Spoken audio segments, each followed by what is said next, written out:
Thanks for being here. If you see the notification, pop in. If it's part of your daily routine, man, I'm thankful for that. Yesterday, I shared a book by my friend Sasha. Today, I'm going to share another book. This is a book that released about a month ago, maybe 6 weeks ago now. It is this What to Do Next by Jeff Henderson. It is actually the book for the Impact Driven Leader Book Club this month in September. So, reading along with that, that's great. Part of the roundtable where we discuss that each week. Excited to talk about next month's book. I'm going to talk about it a little bit later here. Kind of one of the topics. As you guys are tuning in, if you're here, man, I'd love for you to say hi. Yesterday, I had a couple friends say hi, and it was great. Great to hear from them. Need to actually check in on both those guys today that said hi. Anyways, let's get off and going. If you can see the captions, you know what I'm going to talk about. If not, just scratch out some notes. The first one is chasing today's profits can rob from tomorrow's profitability. One of the my routines in the morning is I read several daily compilations. I read from John Maxwell, Peter Drucker, Robert Greene, and Tony Dungy. Those four gentlemen I read from each and every day. And it's funny to me, without any correlation or connection, how many of them end up talking about the same subject. And two of them today talked about this. It is what I'm going to kick off with. It's also going to be my thought of the day. It's this idea of balancing short-term, long-term. You know, in the day and age of chasing profits for shareholder, we can lose sight of the long-term profitability to try to capture something short-term. We've really lost that essence of, hey, let's just, steady plotting brings prosperity. A lot of times you're only as good as the quarter's returns. Now, in life and maybe in yourself or others, we can fall into that same societal pressure. Chase right now. How fast can you get it? What can you get right now? Rather than, you know what? Let's just plod along. Let's keep moving forward. I have to remind people, and we get into this competition, we get into this comparison.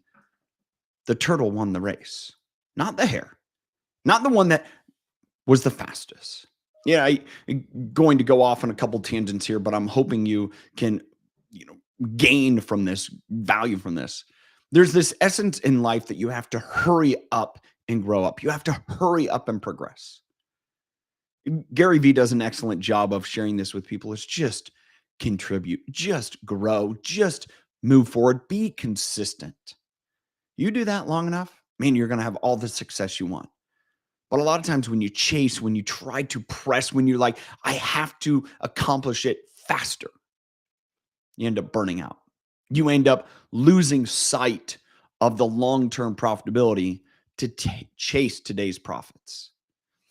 The next thing I want to share with you is, do you feel pulled in a lot of directions? And there's a couple books, couple podcasts that have really gotten a lot of attention in the last year that I've done. My interview with Alan Stein, where we talked about his book, Sustain Your Game. And in that was a lot about managing stress. The other one was the book I shared yesterday from Sasha Shilcutt, Brave Boundaries.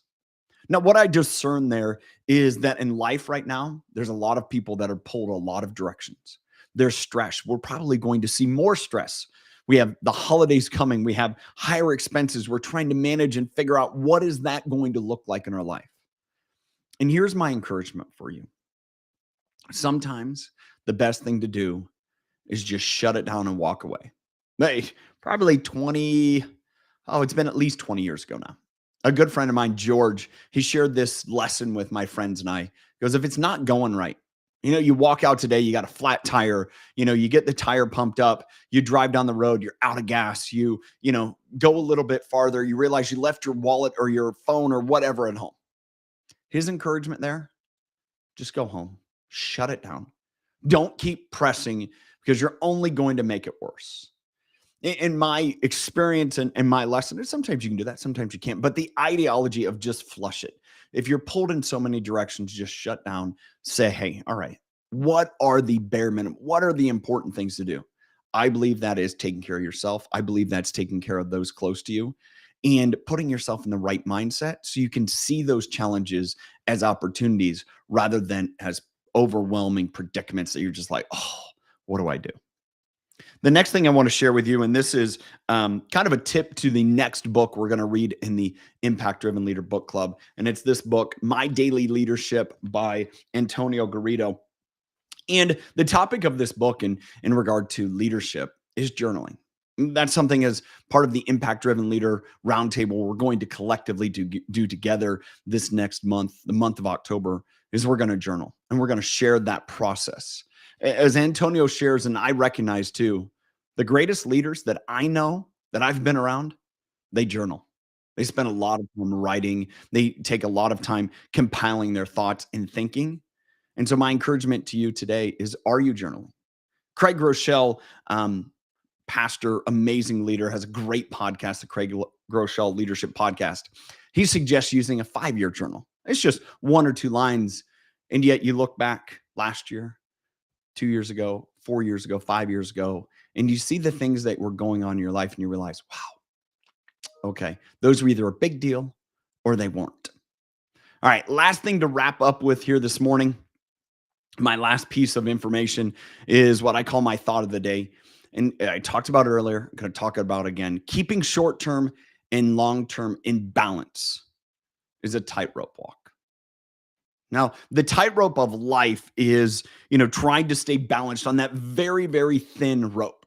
Now, it could be an inch, 2 inches, 3 inches in diameter. It's still a tightrope and it's still pretty small compared to when we think about walking on pavement, concrete, tile floor, whatever it may be.